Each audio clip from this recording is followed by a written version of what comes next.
Okay, well, this is a great day for me. I get to interview my college coach. Recruited me out of high school, Dunedin High School, right here in Pinellas County, Florida, and he was at the University of South Florida. This is head coach, Mr. Eddie Cardieri, and lives down here in St. Pete still. And I talked him into getting on the tube with me and going over some old stories and giving some tips and stuff for you players out there that are looking to play in, Division One or junior college or whatnot. And EC was a college coach for 30 years. He was a Division One coach for 25 years, 21 I think, at University of South Florida. Over 700 victories, 800 victories. Somewhere that's a lot. Thereabouts. That's a lot of wins. It's a lot of wins, man. I know you had a great time, but you got a lot of great players coming in and out of that organization, out of the university, and took us and the program to a whole new level. We lost to my junior year. We lost to Florida State in the final game of the regional. They were ranked number 1, and we were number 4 at the time, and we both got put in the same regional. So you guys were those super regionals, that kind of stuff. You guys got it nice these days. So, man, we had to play number 1 to try and get to the World Series. We ended up ranked number 9. The 8 teams go to the College World Series, and we were the highest ranked team that didn't make it. One of the greatest teams I ever played on, ever been a part of, and I cherish it to this day. We see those teammates, it's like we're brothers. Like we went to war that year. Still have the record for the most wins that season, best team in school history. EC was such a big part of it, getting us going and getting us organized and getting that whole team together. What a crew. So I was hoping that maybe you could give us a little bit of your insight to how you recruited. Like, you hear about a player, do they hear rumblings in the area? What about certain players? And then you just follow tips? Yeah, I mean, for me, it was about getting out and seeing players play. That was very important to me, or hearing about a guy from someone that I respected and then going to see that guy play. But, Scott, back when you played and to this day, as managers, as head coaches, we want hard-nosed players. We want tough guys because it's a very tough game to succeed at, as you know, as well as anyone. But when you came out of Dunedin High School, you had the 3 A's. You had ability, and that's God-given for the most part. And then you had academics. You could succeed in school, which is huge, because when you want to go to a good baseball school, you better have the academics, or you're not getting in. It's harder and harder every day to get admitted. And then the third one is attitude. And you brought the attitude to our team that lifted up that whole team. That whole team played better because of you. We had that sign on the wall by the drinking fountain. I don't even think we had Zephyr Hills bottles of water. We had an old fountain, and it said, Omaha, whether you think you can or whether you think you can't, you're right. And all those players on that team believed we were going to Omaha. And that's the kind of attitude that as a college coach you want. I'm not real up to date on recruiting services, and I wouldn't sit here and badmouth any of them. And then with COVID, where college coaches couldn't go out and see players, that was a very unique twist on that whole recruiting process. But for me, I had to get out and see guys play. And if I could, I'll tell you one quick story, aside from yours. So Ross Glode played for us at USF in the 94, 95, 96 era. Some great teams. And I got a call from a guy that I knew up in Long Island, said, you ought to see this guy play. So I flew up to Long Island. The game was at St. Joseph's University in Patchogue, New York. I flew into the Islip Airport. I got there and watched his ball game, and he's a left-handed hitter, left-handed thrower. And his first AB, he singled sharply in the hole between first and second against the lefty. Second AB, he homered over the 365 sign. Third AB, homered over the 365 sign. Fourth AB, homered over the 365 sign. So I'm like, this is crazy. This is a bonus. And there were other schools that told him, wait on the draft. Let's see if we have a scholarship. The game was, his team was up like 10-3, and all of a sudden it got close. They brought him in from first base to close, and he struck a couple guys out as the closer. So I was like, this kid's too good to be true. Right. And so I went to the airport, no cell phones, payphone, called my pitching coach, Mike Trapasso, and I said, hey, Trap. He said, how was he? I said, he is a great fielder. He could play third base for us as a freshman. And he said, I thought he was left-handed. And I said, he is. He could play third base for us. He's that good a fielder. Oh, yeah, what do you do at the plate? And then I told him, and the rest is history. And then his next question was, did you sign him? Have a day. Yep.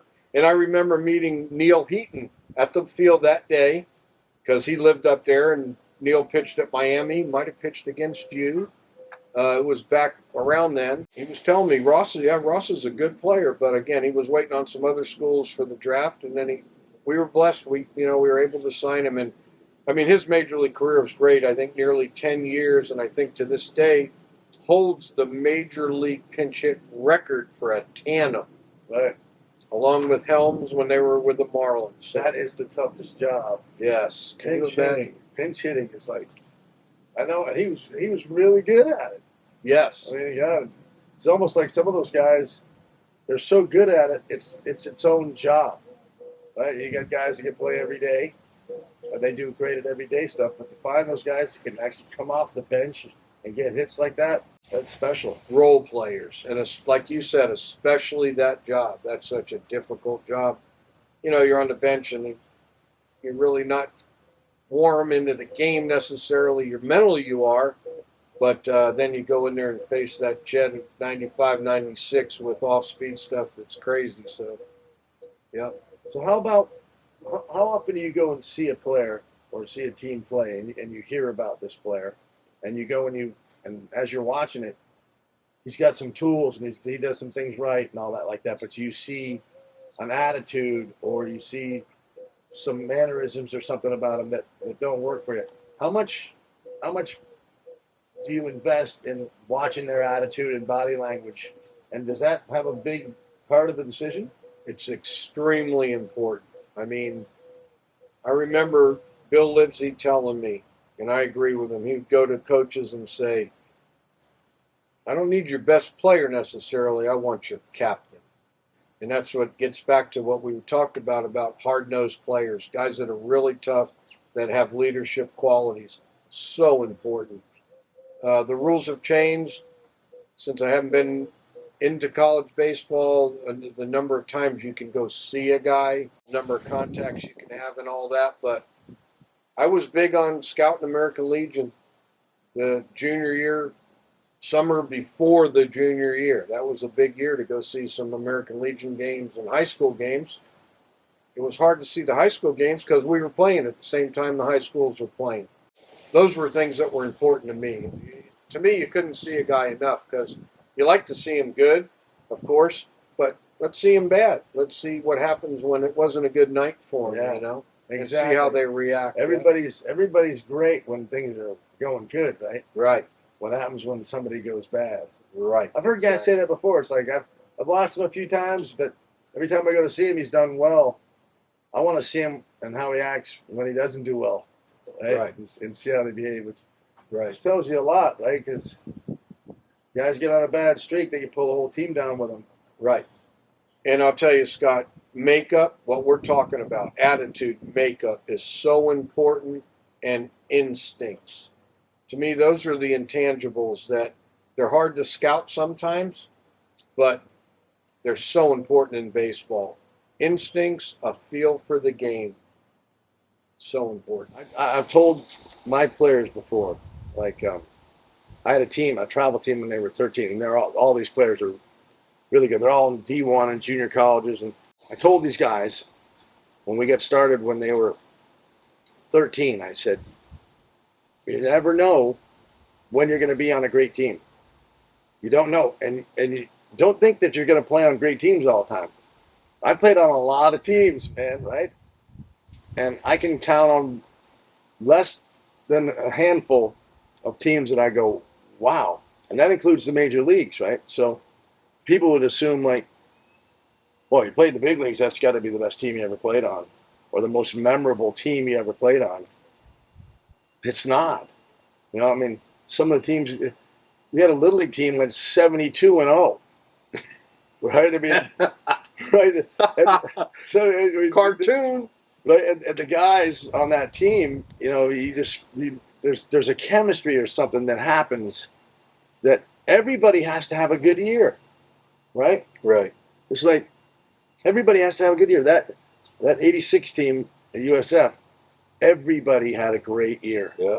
You know, everybody played their butt off, and any given night, someone's chiming in, and someone's right, and all of a sudden now it's when I see those guys, they're like brothers, right? I mean, we went through it.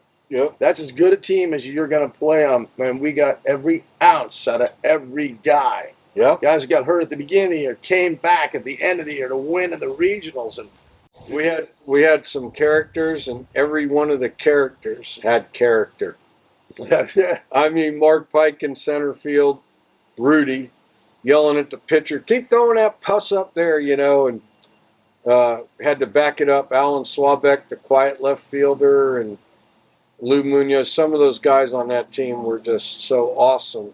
And John Crane, the number 3 catcher who never got to catch, was the most into the game rooting for our team as anybody.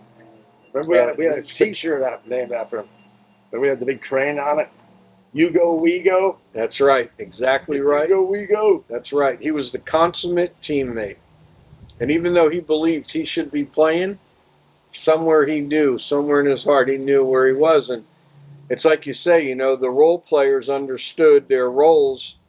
And I remember you and I talking to Tim Stoddard, and he said, when you have a big year, the guy you expect to hit 260 hits 280. And the guy you expect to hit 30 homers hits 40. And the pitcher you expect to give you 6 or 8 wins, he wins 15. And everybody does a little bit better, so it's just as you're saying. We talked a little bit about pinch hitting, and talk a little bit about you, let's call it spot starting.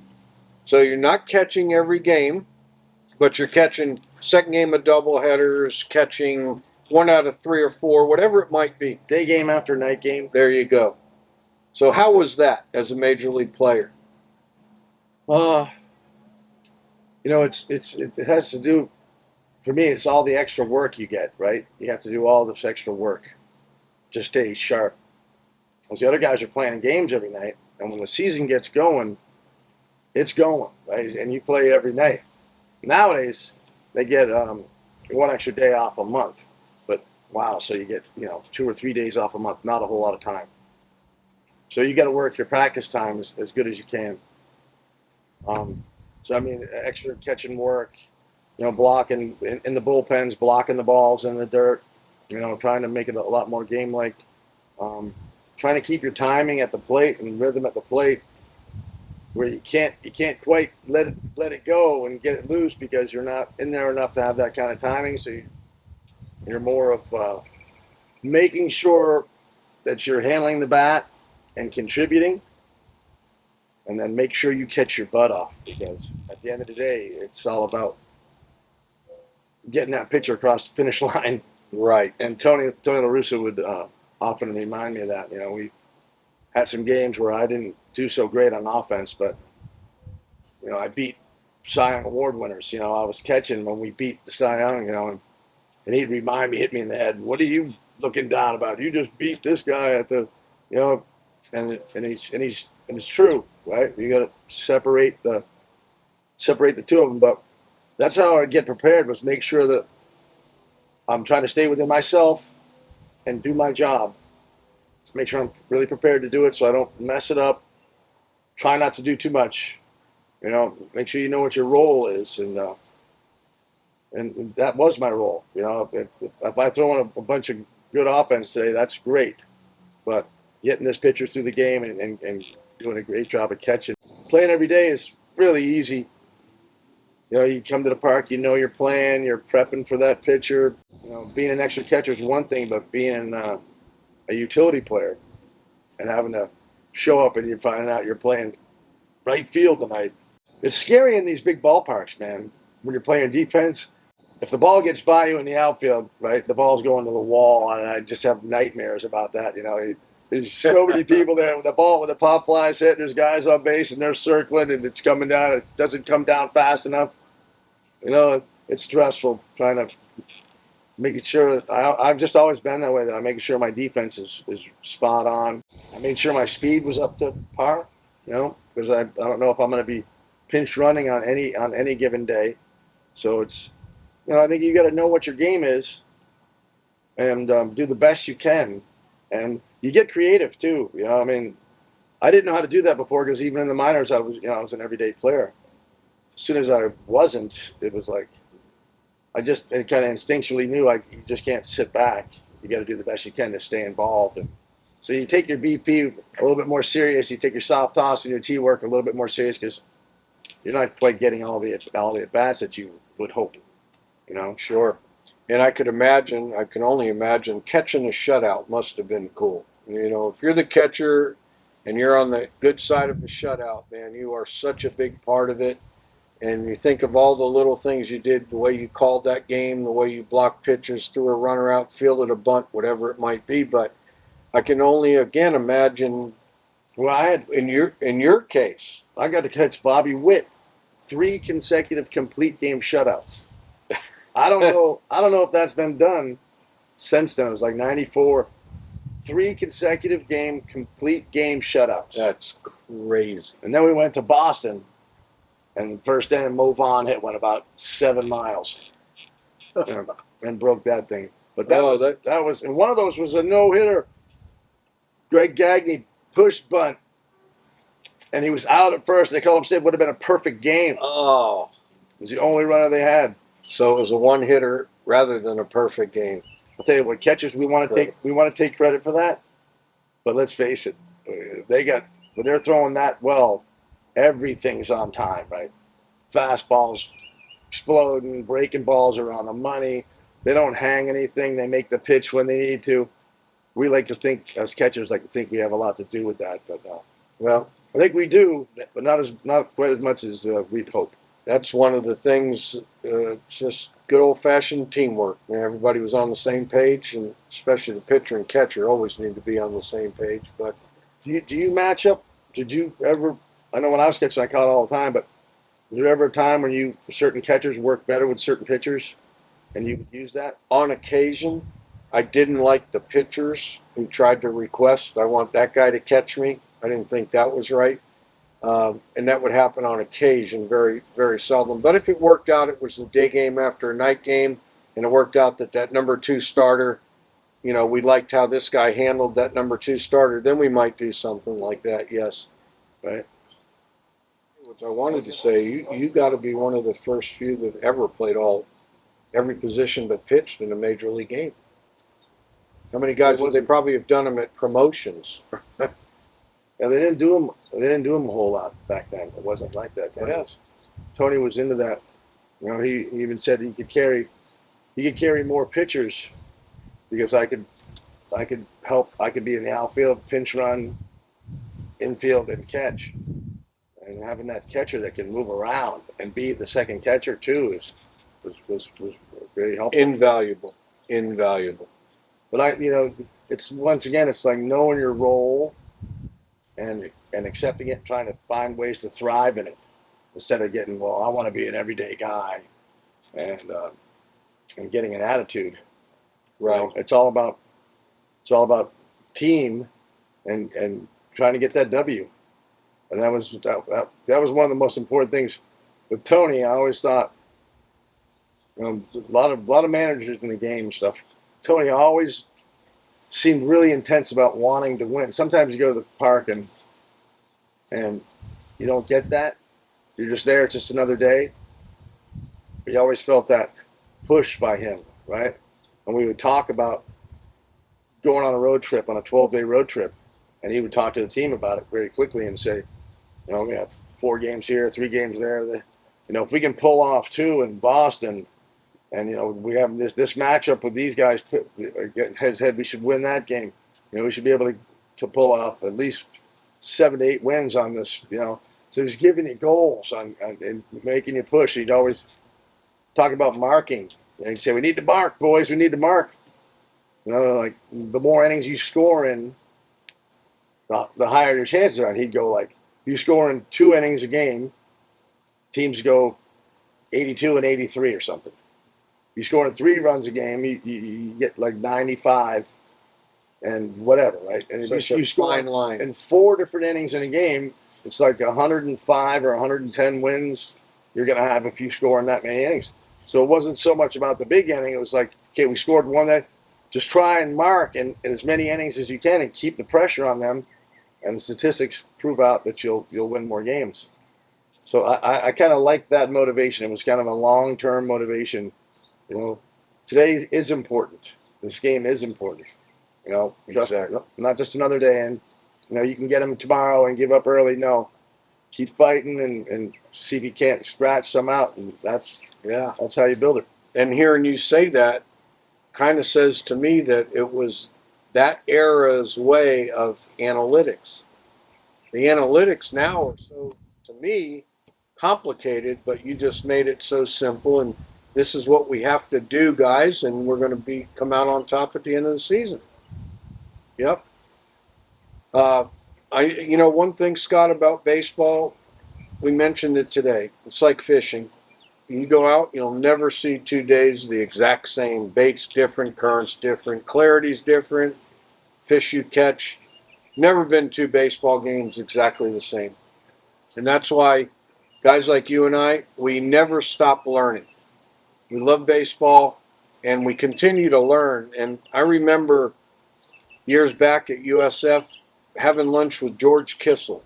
And you knew George so well, and as the story goes. But the stories about him, first of all, are like I heard this guy is like the most knowledgeable baseball guy ever, right? And then when I went to the Cardinals, and I had met him before through you, and then when I saw him with the Cardinals, he's just revered. Right? You can sit down and he's just holding court. Yes, that's exactly. And as the stories go, I want to say he was a Cardinal for like 65 years. And he started out in the minor leagues as a player and became the farm director and really ran the minor leagues for a long, long time. And then Tony La Russa had him come and be his bench coach towards the end of his career. But they say that he used to go in the locker room and put his uniform on and put slacks and a polo shirt over it and go to mass in the morning and come back and take his clothes off and already be in uniform and be on the field all day long. And I'll never forget, as simple as it sounds, him telling me 4 things you look for when you walk into a ballpark. So these are the 4 tips. 4 tips. Coach Cardieri's 4 tips then.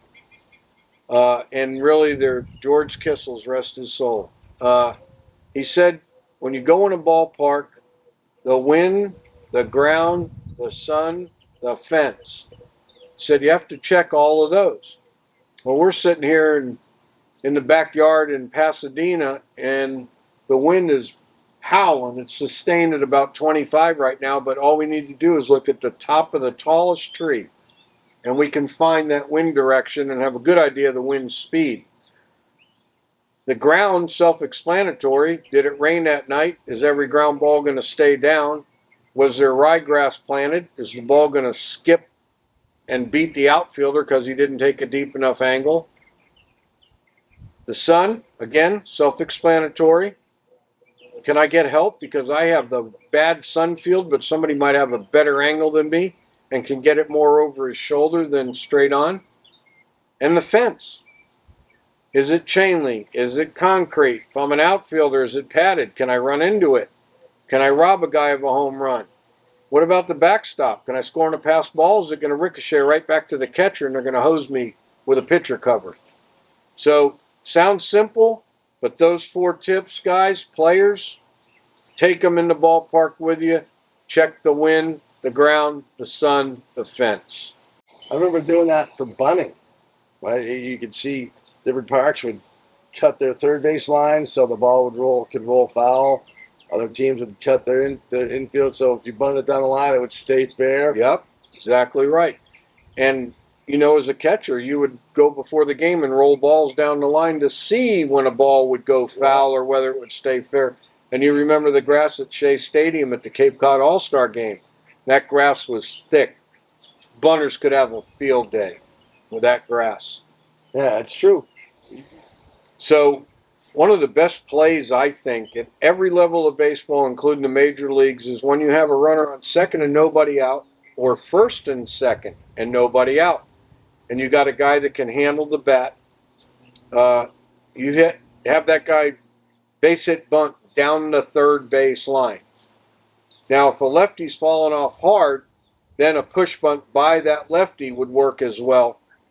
But the play where the hitter bunts it down the third base line, if he could just cock his barrel like he was going to hit one out, and for one pause right there, you'll get that third baseman flat-footed, and then go into your base hit bunt, put it right down the line. You're going to be bases loaded, nobody out.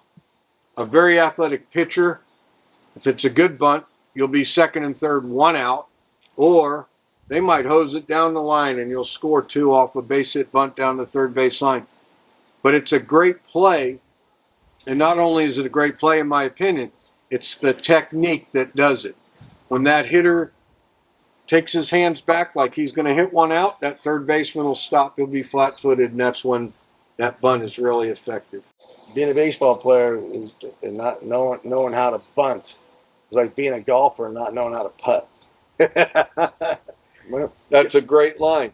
You got to have the short game. Great line. You got it. Makes the other team have to communicate, right? Guys come in there and then they both get close to the ball and nobody picks it up. That's a major mess up on their side, right? Right. It changes momentum. It's like now they're infighting, or they pick it up and hose it down the line, right? And everybody's running all over.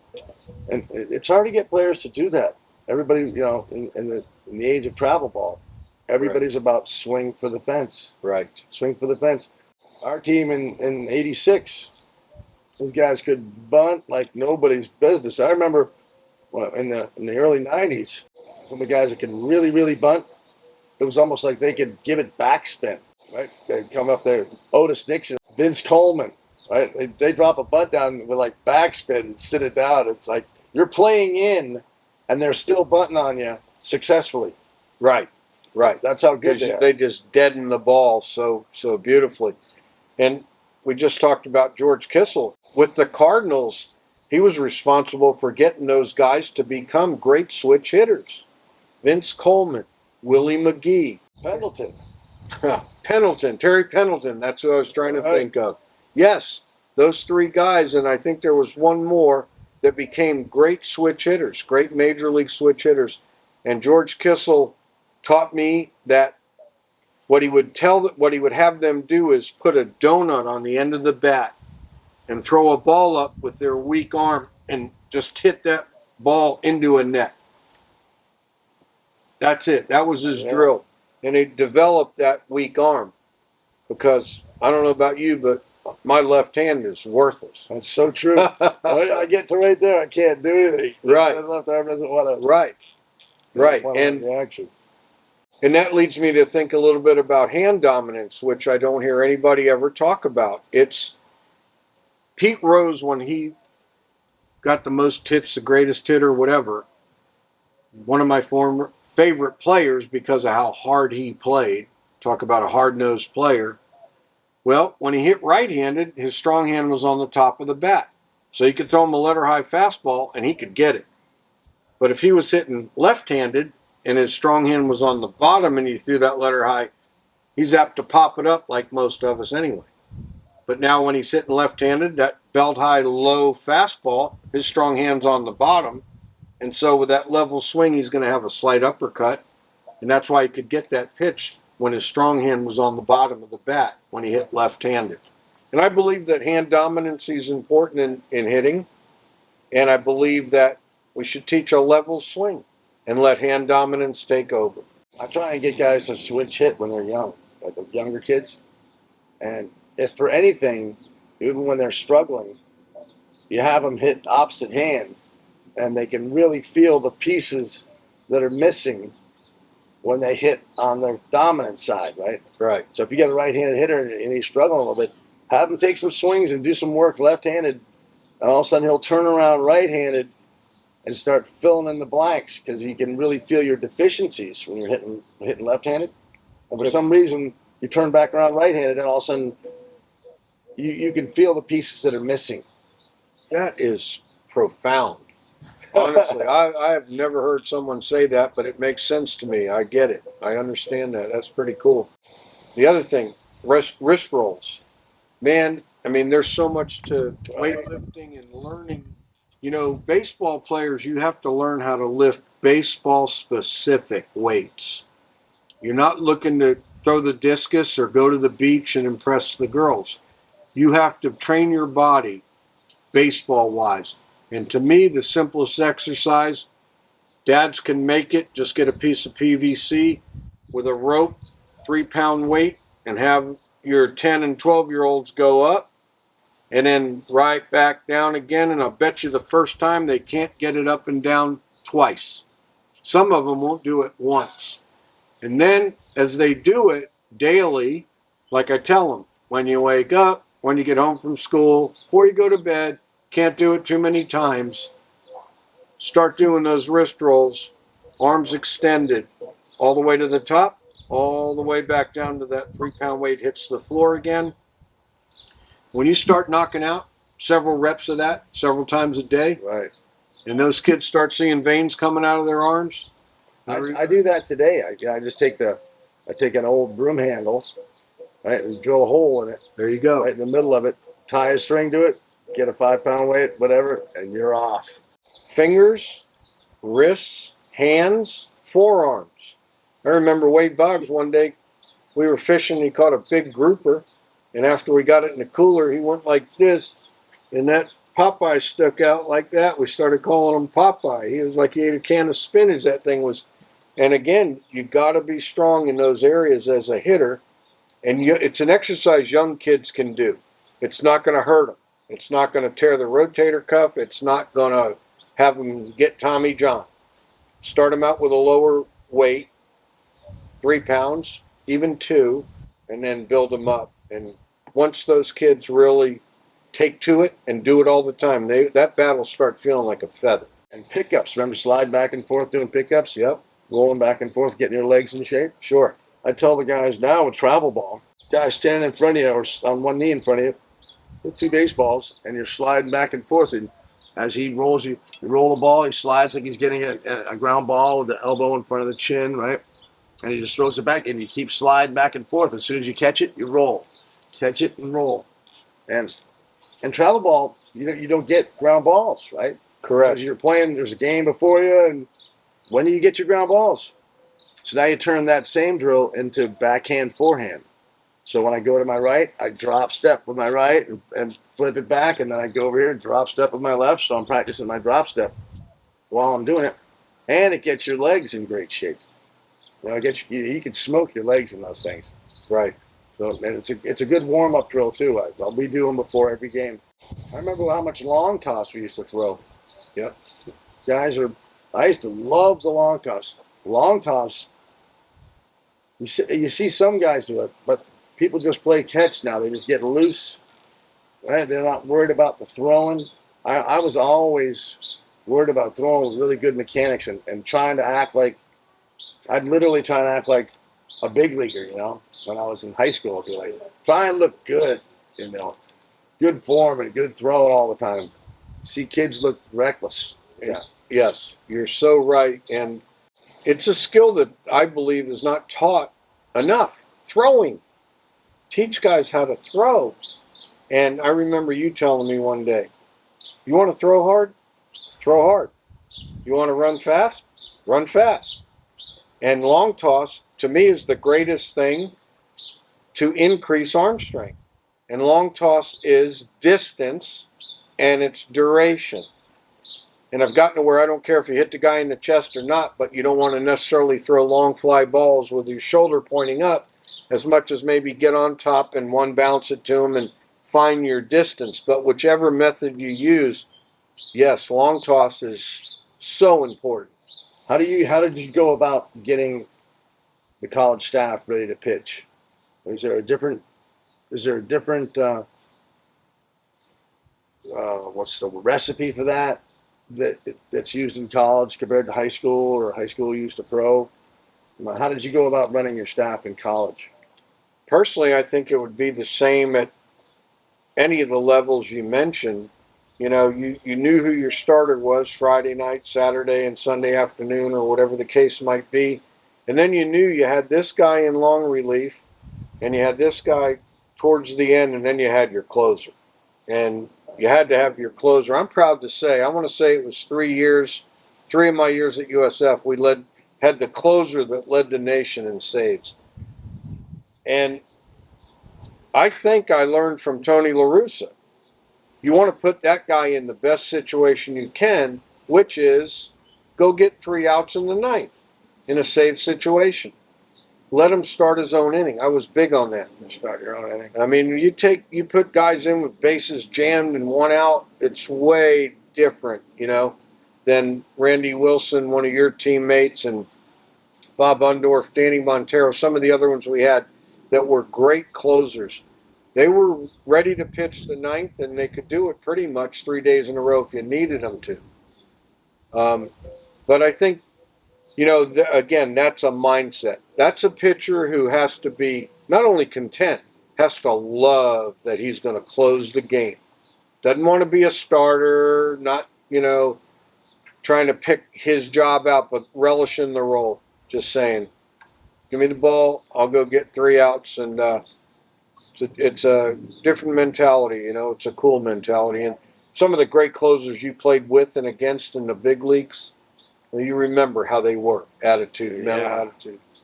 Eck would be in there. You could go in the 6th and 7th inning. You go up to the clubhouse, and he'd be up there with the heat band on, right, with no shirt on, just watching the game, just getting it loose, got the heat all over it. He's just gearing up for his time. And you can see he's getting ready, right? I mean, and he liked to pitch. I remember him talking about he'd go out there and he's scared, right? He doesn't want to lose this thing. So it's almost like a fear of losing more than being dominant. He's coming out there and coming unglued all night long. And he used to get a lot of crap, right? Because he'd be going, yeah. And people thought that he was doing that to the player. That was just him being excited, you know. Right. His inner emotions. And you know, there's only, I think, him and John Smoltz with 200 plus wins and 400 saves that are out there. You can imagine that, 200 wins and 400 saves. What a stat! What a stat! And he could hit the corner like just money. And I remember one of the best lines I got from him, along with Goose Gossage, was another Hall of Famer, was save the gas for the game. Right, save the gas for the game. You see all these young guys, you know, they come out and they want to see what kind of stuff they have, right, while they're in the pen. So they work hard in the pen to have really good stuff, and then they leave that stuff in the pen. Where Eck and Goose, they get loose. There's a couple heaters, a couple breaking balls, whatever happens with them. They're just loose. So when they go in the game, they had their best energy and they had their best fastball, so it would give it extra life. Right. And their side would have a little extra life instead of leaving that. You know, those first, especially as a closer, you're there for 1 inning, and it's going to be over pretty quick. But that adrenaline can get you through, and if you got extra life on your cheese, I just always remember that. Save the gas for the game. So many kids. Right. You've seen it. Right. Love that. Who would you say was the best closer you ever faced? Could it have been a Lee Smith maybe, or which closer would you say? I think it's Dwayne Ward. Remember? I think it's Blue Jays. Blue Jays. He won the Fireman. I think a couple years in a row. As a matter of fact, he won the Fireman the year after Tom Henke was the closer with the Blue Jays. Then I caught him with St. Louis, and he won the Fireman's Award for the National League, and we were way down the list as far as in the standings, and he won the closer. And catching him he had the big split finger, dominant, man. Big breaking ball, real hard cheese, and a split finger that was just off the chain. But those guys coming out at you throwing strikes, they're dominant, and they come at you so hard and so furious that major league closers are. That's a tough gig. Yeah. That's a tough gig. Get a bat. Good luck. Go try to hit that. Retrace some of your steps. So when you first came to USF, fifth round draft choice, Kansas City Royals out of high school, and you didn't sign. And you were one of the first players that probably had Scott Boras as an agent. As time went on, he had that big closer. I think his name was Bill Caudle with the Toronto Blue Jays. Yeah. That was his first $3 million deal or something. I have to look that up. But when he came to USF, I was blessed to be the assistant coach for Robin Roberts, who was your head coach in '84 and '85, and then I took over in '86 when he retired. But the two of us learned so much from that man as a baseball man and as a man. He was a man's man, and he was a great baseball mind. I always used to say he forgot more about baseball than most people know. You talk about a good feel for the game.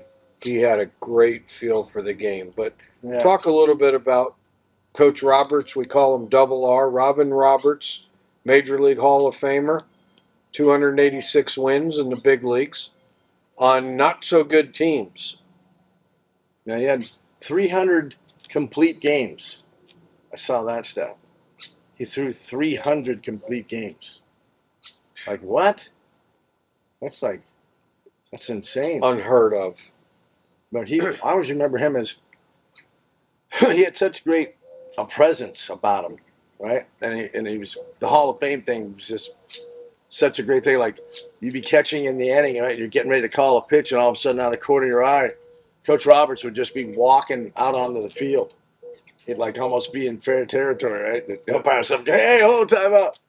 But he'd always be. Even when I saw him, later I saw him in Texas when I was playing with professionally, and we're playing the Rangers, and he just steps over the top step, and comes out onto the field, and the guys are out there going like, "You can't go over."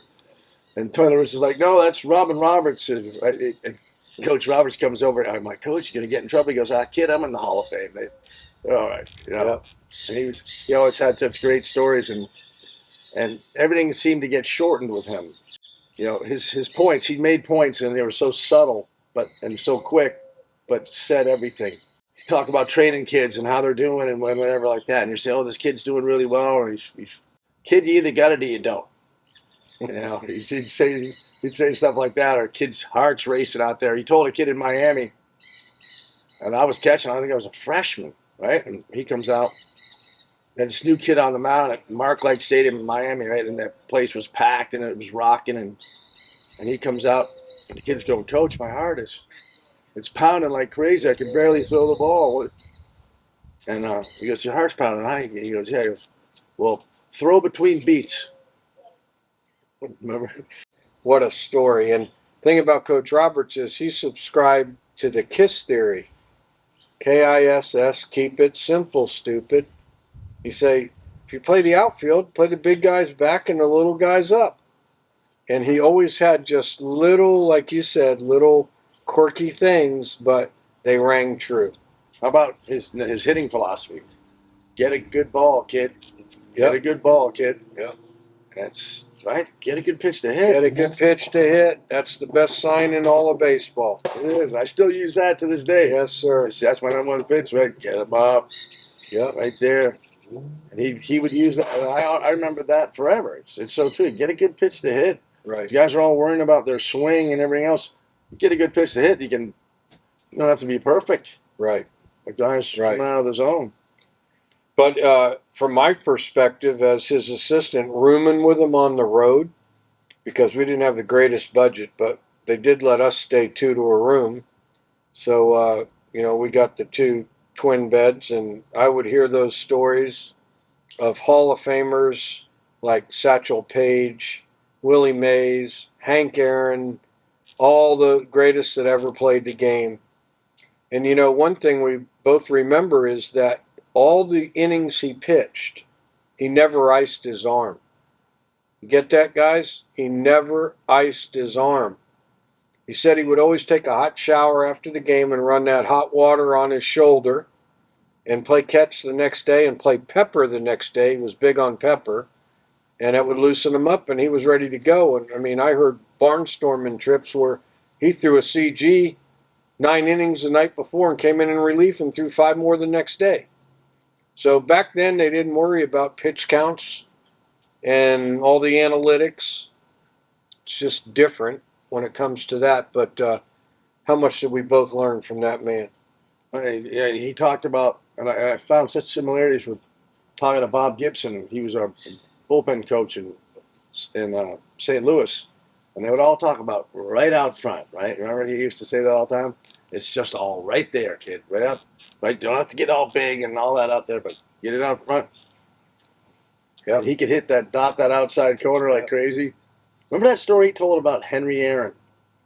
He told me, I'm sure you heard it, but he told me a story about Henry Aaron was coming up, and he had heard all this stuff about this kid, right? And he's going to see what he's got, and he went back and threw a cheese piece, fastball, and he hit a ball, and he actually reached up like it was back at him, like over his head, and he initially reached up to catch.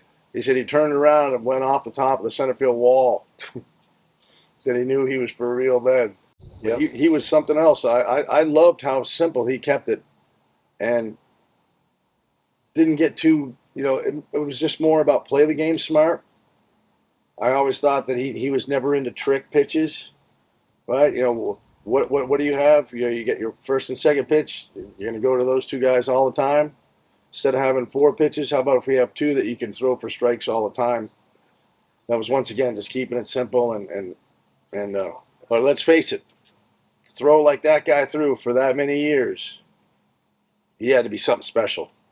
And There's no doubt about it. And he was all about 2 pitches for strikes. And I remember he used to say the guys with long fingers, they could throw good curveballs, and the guys with fat hands and fingers were more like slider guys. So they were your sinker slider pitchers, and then the guys with the good riding fastballs would have the overhand curve to go with it. And then, of course, the changeup came into play, which I don't remember him ever talking about. But one thing, too, again, about Coach Roberts was that he played 4 years of basketball at Michigan State before he ever signed a pro contract for baseball. And I remember the story where he said he threw in the bullpen one day, just got to spring training, first time with the Phillies, and the pitching coach said, "Kid, you're going to win 300 games." And he won 286 in the big leagues and 14 games in the minor leagues. what are the odds on that one? There's his 300. He was only in the minors for 14 wins. So a great athlete. And you talk about a feel for the game. Great man. Remember, he used to take ground balls. He always said that too. He'd take a lot of ground balls. Right. He'd have the pitchers after they started or after they threw a significant amount of innings. He'd have them go out to shortstop the next day and take grounders at short, throw to first. And you start out sore and you lob them over there, and then as you're moving and getting into fielding position and your arm loosens up and everybody's arms felt real good a day later. Well, I wish you would have let me get on the mound once. And you didn't get me on the mound either. That I said it today, working out there in Tierra Verde. I said it today. Biggest mistake I ever made was not letting Scott pitch. And I told him, when we go to Omaha, I will pitch you in Omaha. And the last game in Tallahassee, if I started you, I believe we would have won that game and been in Omaha. But I never wanted to jeopardize your career. I knew you were going to be a great catcher in the big leagues and didn't want to hurt your arm somehow, Oh well, can't take it back. Wait, you kidding me? I never pitched again after high school, right? Right. Oh man, catching was the bomb because you're right in the middle of everything, Right. And you're pitching, you just get that moment, and then all of a sudden you're off the next day, or Right. You know, you're doing Right. catching. I was getting the ball every play, every pitch. You're in on it, and that to me, you know, coming from a football family, that was always the fun. Sure. Be in the mix. Sure. And in the mid 80s, your fastball was 90 to 93, and you had that hammer. I mean, that was a 12 to 6 hammer. And that was in the mid 80s. Just think, you know, how long this is after that. And now that these guys are throwing 95 and 100 and stuff, your velocity was probably comparable back then to what guys are throwing now. Yeah. Blessed with a good arm. Yep. Yep. Pitching is fun, though. Yep. Pitching is fun, man. Just punching a guy out with a hammer. It's like that's the ultimate blast. You buckle piece. Yeah. I brought a buckle piece out and boom. Yep. Right. Yep. I want to thank Coach Cardieri again, and we'll be seeing more of him and getting all kinds of insight. This guy is the man of baseball. Lives it, sleeps it, knows everybody, been through it. I'm just glad we got a chance to sit down and talk. Thanks, Coach. It's been so much fun, Scott. Thank you very much. And all you guys up there in Destin, just remember, get a good pitch to hit. Right. Cool.